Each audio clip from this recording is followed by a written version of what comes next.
everyone, welcome back to our channel. I know we haven't posted in a while, but we are back with a new video. Today we are going to show you how to make chanadal peda. It is a 5-ingredient quick and tasty recipe. Before we begin, please like, share and subscribe our channel.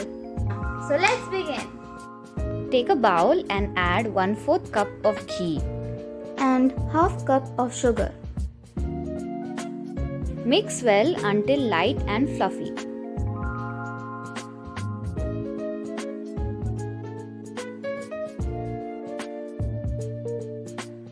Now add half cup of roasted and powdered chana dal.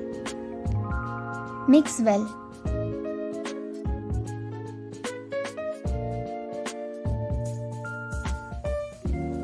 Add some almond powder and 1/4 teaspoon of cardamom powder.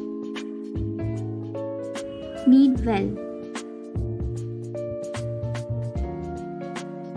Make small balls from the dough and press it lightly.